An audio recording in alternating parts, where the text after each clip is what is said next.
Madam President, distinguished guests, ladies and gentlemen, the Prime Minister.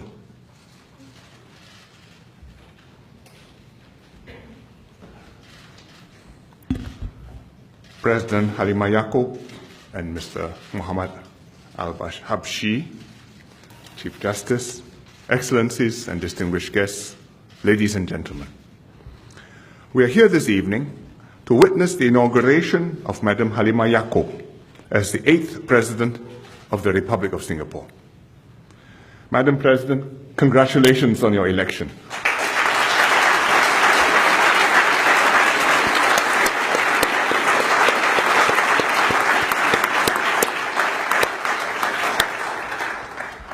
Madam President, your story reflects the Singapore story, how we have come this far together and what we aspire to be as a nation.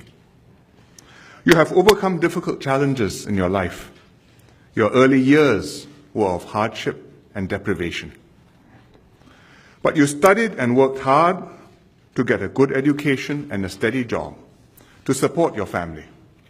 In time, you achieved success, but you never forgot the poverty of your childhood.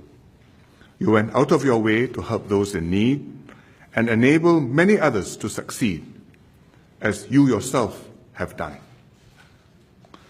Your life story symbolizes the sort of society that we aspire to be and reminds us that the Singapore story is one of hope and opportunity. In Singapore, no matter where we begin in life, if we work hard, we will have ample chances to do well. And when we make good, we have a responsibility, in turn, to help others around us. Madam President, you bring to the Presidency a heartfelt concern for your fellow citizens, a strong sense of duty, and a sterling record of public service. As a unionist, you championed workers' interests. As a social activist and community leader, you cared for the underprivileged and groups in need of special help.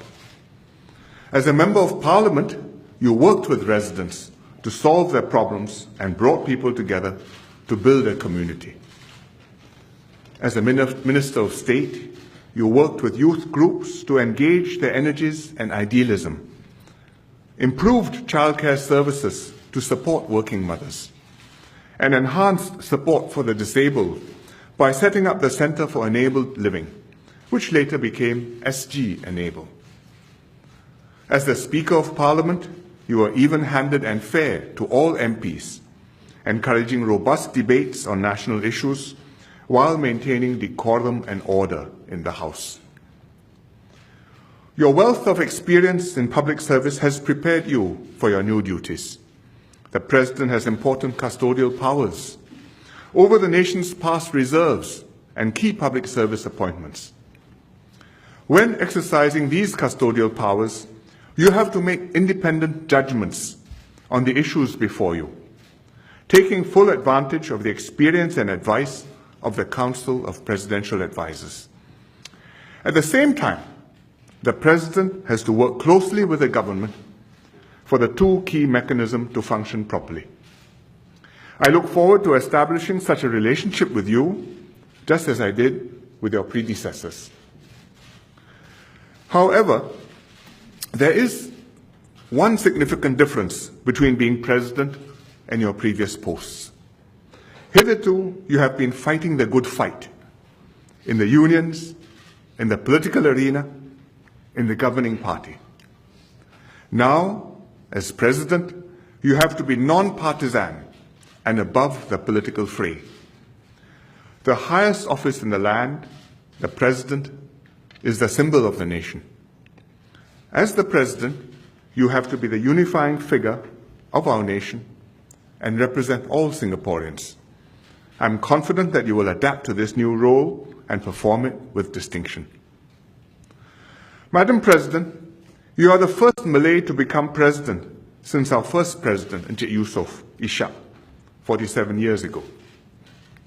You are also the first Malay to be elected President since it became an elected office in 1991, and the first President elected since the major constitutional changes last year.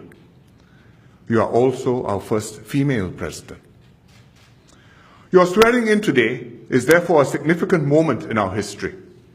Today, we reaffirm the pledge that Mr. Lee Kuan Yew made on the 9th of August 1965, in the very first hours of our independence, that this would not be a Malay nation, a Chinese nation, nor an Indian nation. Everybody would have his place, equal regardless of language, culture, religion. When Mr. Lee made this pledge, we had a Malay head of state. President Yusof Ishak symbolized visibly that though we had been forced out of Malaysia, primarily because we were a Chinese majority city, independent Singapore would never in turn suppress its own non-Chinese minorities.